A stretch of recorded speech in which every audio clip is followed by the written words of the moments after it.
Hello दोस्तों, नमस्कार। स्वागत है एक बार फिर से आपके अपने प्रिय चैनल पर। दोस्तों अभी की जो सबसे बड़ी खबर आ रही है, जहां पर भारत की पहली next generation anti radiation missile Rudram 1 मिल गया है भारत को। जी हां दोस्तों, चाइना पाकिस्तान का रेडार सिस्टम भी हो जाएगा इससे पूरी तरह ध्वस्त। जी हां दोस्तों, क्या है इसकी खासियत और भारत की कितनी बढ़ गई है मजबूती, बताएंगे दोस्तों। साथ ही आपको अगली बड़ी खबर में बताएंगे, जहां पर म्यांमार में सैन्य तख्ता पलट के बाद भारत ने जारी कर दी है बड़ी एडवाइजरी। अनावश्यक यात्रा से बचने के लिए दे दी है बड़ी सलाह। जी हां दोस्तों, साथ ही बताएंगे जहां पर नेपाल में और गहराता जा रहा है सियासी संकट। अब केपी शर्मा ओली ने बुलाई है संवैधानिक परिषद की बैठक। जी हां दोस्तों, बताएंगे इस बैठक में क्या क्या होने वाला है दोस्तों। साथ ही आपको बताएंगे जहां पर इंटरनेट के लिए नई चुनौती, अपने ऑनलाइन नेटवर्क को चालू करने में जुट गया है रूस।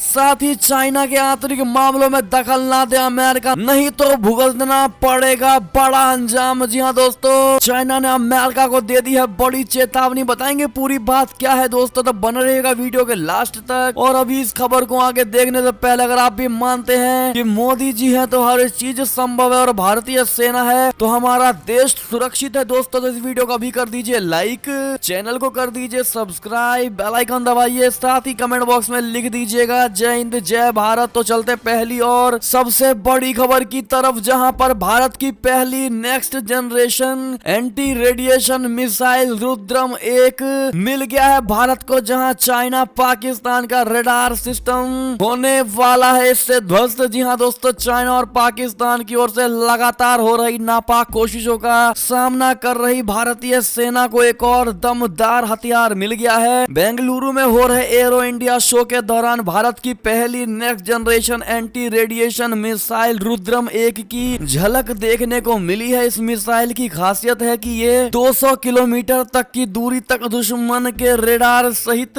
अपने किसी भी लक्ष्य को निशाना बना सकती है। ये मिसाइल भारतीय वायुसेना के सबसे घातक लड़ाकू विमान सुखोई 30 MKI से छोड़ी जा सकती है। आपको बता दें, इसकी खास बात यह है कि इस मिसाइल को defence research and development organisation यानी DRDO ने तैयार किया है। जी हाँ दोस्तों, ऐसे में इस नेक्स्ट जनरेशन मिसाइल के लिए थैंक यू भारत, धन्यवाद DRDO जरूर कह दीजिएगा दोस्तों। चलते हैं अगली और सबसे बड़ी खबर की तरफ, जहां म्यांमार में सैन्य तख्ता पलट के बाद भारत ने जारी कर दी है एडवाइजरी। अनावश्यक यात्रा से बचने की दी है सलाह। जी हाँ दोस्तों, बता दें यांगून स्थित भारतीय दूतावास ने म्यांमार में सैन्य तख्ता पलट एवं इसके बाद हुए राजनीतिक घटनाक्रम के बाद एडवाइजरी जारी कर दी है। दूतावास की ओर से जारी एडवाइजरी में वहां रह रहे सभी भारतीय नागरिकों को सलाह दी है कि वे आवश्यक सावधानी बरतें और अनावश्यक यात्रा से बचें। दूतावास ने म्यांमार में हालिया राजनीतिक घटनाक्रम के संबंध में म्यांमार में रह रहे भारतीय नागरिकों के लिए संदेश शीर्षक वाले परामर्श में कहा गया है कि म्यांमार में हालिया घटनाक्रम के मद्देनजर सभी भारतीय नागरिक आवश्यक सावधानियां बरते और अनावश्यक यात्रा से बचे। बता दे, उन्होंने कहा वे आवश्यकता पड़ने पर दूतावास के संपर्क कर सकते हैं। इससे पहले भारत ने म्यांमार में सैन्य तख्ता पलट और शीर्ष नेताओं को हिरासत में लिए जाने पर सोमवार को गहरी चिंता व्यक्त करते हुए कहा था कि देश में कानून का शासन बना रहना चाहिए और लोकतांत्रिक प्रक्रिया का पालन किया जाना चाहिए। विदेश मंत्रालय ने म्यांमार के घटनाक्रम पर प्रतिक्रिया देते हुए कहा था कि भारत म्यांमार में हालात पर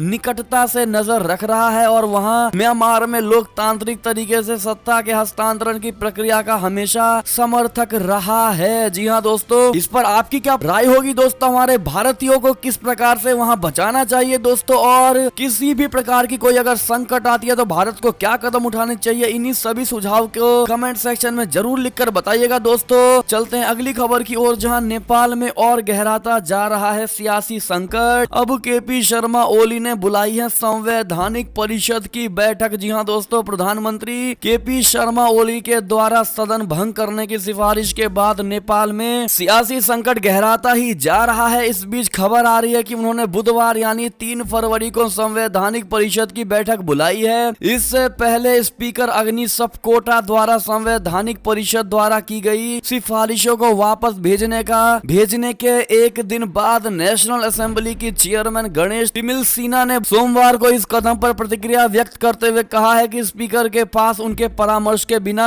ऐसा करने का कोई अधिकार नहीं था। पर्यवेक्षकों का कहना है कि प्रधानमंत्री केपी शर्मा ओली प्रतिनिधि सभा को भंग करके अब तक देश के सभी प्रमुख संस्थानों को विवादों में घसीट चुके हैं। उनका ये कहना है कि वो जिस कार्यकारिणी के प्रमुख है, विधायिका ने उन्हें पद और न्यायपालिका के लिए चुना है, जिसे एक स्वतंत्र संस्था माना जाता है। ओली के 20 दिसंबर के सदन भंग का उनकी नेपाल कम्युनिस्ट पार्टी पर तत्काल प्रभाव पड़ा है, जो कि उनके नेतृत्व में 2 गुटों में बट गई है दोस्तों, और दूसरे का नेतृत्व पुष्पा कमल दहल और माधव कुमार नेपाल के संयुक्त रूप से किया गया है। चलते हैं अगली खबर की ओर, जहां पर इंटरनेट के लिए नई चुनौती, अपने ऑनलाइन नेटवर्क को चालू करने में जुट गया है रूस। जी हां दोस्तों, इंटरनेट को लेकर रूस और पश्चिम देशों के बीच टकराव का एक नया मोर्चा खड़ा हो गया है। इसकी वजह रूस में की जा रही वैकल्पिक तैयारी है। रूस उन स्थितियों के लिए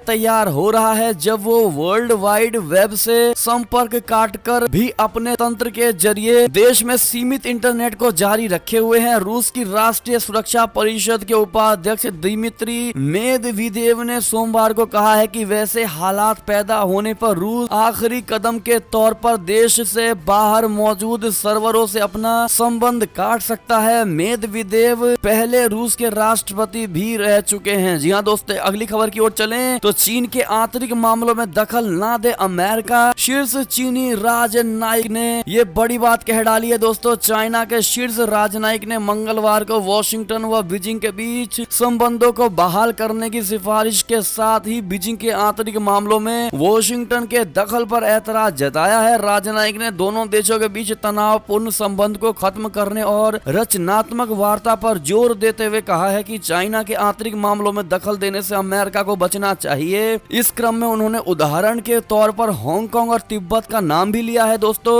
अमेरिका के नए राष्ट्रपति का पद जो बाइडेन को मिलने के बाद पहली बार किसी शीर्ष चीनी अधिकारी का बयान दोनों देशों के बीच हुए तल्ख संबंधों को लेकर आया है। चाइना की सत्तारूढ़ कम्युनिस्ट पार्टी के विदेशी मामलों के आयोग के निदेशक यांग चीजी ने दोनों देशों के तनावपूर्ण संबंध को देखते हुए मंगलवार को ये बयान दिया है। जी हाँ दोस्तों, ऐसे में चाइना का अमेरिका को धमकी, आप इसको किस नजरिए से देखते हैं दोस्तों? अपनी राय कमेंट सेक्शन में लिखना बिल्कुल मत भूलिएगा। चलते हैं अगली खबर की ओर, जहां पर म्यांमार के राष्ट्रपति बनना चाहते हैं जनरल मिन ऑन्ग लाइंग। भारत से है करीबी नाता। जी हाँ दोस्तों, बता दें भारत के पड़ोसी देश म्यांमार में सोमवार को एक बार फिर से सैन्य तख्ता पलट हो गया और देश की सर्वोच्च नेता आंग सांग सूकी को अरेस्ट कर लिया गया है दोस्तों। सेना ने उपराष्ट्रपति मिंट स्वे को राष्ट्रपति नामित किया है, जो वर्ष 2007 में लोकतंत्र समर्थक प्रदर्शनों के खिलाफ कार्यवाही में अपनी भूमिका और ताकतवर सैन्य नेताओं के साथ संबंधों के लिए जाने जाते हैं। तो वही मिंट स्वे ने राष्ट्रपति बनने के तुरंत बाद शीर्ष सैन्य commander senior general Min ऑन्ग lying को सत्ता की कमान सौंप दी है। जनरल मिन रिटायरमेंट की कगार पर है और विश्लेषकों का मानना है कि वो 1 साल बाद होने वाले राष्ट्रपति चुनाव में ताल ठोक सकते हैं। जी हाँ दोस्तों, ऐसे में आपका क्या मानना है दोस्तों? क्या म्यांमार के राष्ट्रपति जनरल मिन ऑन्ग लाइंग को बनना चाहिए दोस्तों? क्या ये लोकतंत्र के खिलाफ नहीं होगा? आपका क्या मानना है दोस्तों? कमेंट करके जरूर बताइएगा। और भारत को क्या जनरल मिन ऑन्ग लाइंग का साथ देना चाहिए, हाँ या ना? कमेंट करना बिल्कुल मत भूलिएगा दोस्तों। चलते हैं अगली बड़ी खबर की ओर, जहां पर चीन ने तबाही के लिए बनाए हैं 1000 परमाणु बम। अमेरिका तक मार करने वाली मिसाइलें बना रहा है ये ड्रैगन। जी हाँ दोस्तों, अमेरिका को पछाड़कर दुनिया की सबसे बड़ी महाशक्ति बनने का सपना देख रहा चाइना ड्रैगन ने अपने खतरनाक मंसूबों पर तेजी से काम करना शुरू कर दिया है। चीन ने 1000 परमाणु बम बना लिए हैं और इनमें से उसने 100 परमाणु बम को तो बिल्कुल इस्तेमाल करने की स्थिति में रखा हुआ है। यही नहीं दोस्तों, चाइना अब लंबी दूर मार करने वाली किलर मिसाइलों को बनाने में जुट गया है। अमेरिका और रूस के बीच हथियारों को घटाने के लिए नई संधि होने के बाद चाइना को अपने हथियारों को 5 साल तक और बढ़ाने का मौका भी दे दिया है। जी हाँ दोस्तों, ऐसे में ये बड़ी खबर आ रही थी। आपकी क्या राय होगी बताइएगा जरूर। एक और खबर की बात करें तो कोरोना राहत पैकेज पारित करवाने में एड़ी चोटी का जोर लगाना पड़ रहा है जो बाइडेन को। जी हाँ दोस्तों, अमेरिका के राष्ट्रपति जो बाइडेन के कोरोना राहत पैकेज के सीनेट में पास होने को लेकर अनिश्चय और बढ़ गया है। इस पैकेज को पारित करने की कोशिश में राष्ट्रपति जो बाइडेन ने सोमवार को रिपब्लिकन पार्टी के 10 सीनेटरों से मुलाकात की है, लेकिन इस बैठक के बावजूद ये साफ नहीं हो पाया है कि 1.9 खरब डॉलर के पूरे राहत पैकेज को सीनेट की मंजूरी मिल जाएगी। अमेरिकी सीनेट के एक नए नियम के मुताबिक कोई सदस्य फिलिबस्टर प्रावधान को लागू करवा सकता है। इसके तहत तब बिल पास करने के लिए 100 सदस्यीय सदन के 60 सदस्यों का समर्थन होना जरूरी होता है। डेमोक्रेटिक पार्टी के पास सिर्फ 51 वोटों का इंतजाम है और रिपब्लिकन पार्टी का खास विरोध $15 प्रति घंटे न्यूनतम वेतन करने के प्रस्ताव को लेकर है। जी हाँ दोस्तों, ऐसे में ये थी अब तक की सारी बड़ी खबरें। आज की हमारी खबरें आपको कैसी लगी दोस्तों? आशा करता हूँ बेहद अच्छी लगी होगी। अगर जरा भी अच्छी लगी है तो इस वीडियो को हमेशा की तरह अपने भाई बंधुओं में व्हाट्सएप, फेसबुक, ट्विटर के जरिए पूरे भारत में शेयर करना बिल्कुल मत भूलिएगा दोस्तों। और अभी कर दीजिए इस वीडियो को लाइक, चैनल को कर दीजिए सब्सक्राइब, बेल आइकन दबाइए, साथ ही कमेंट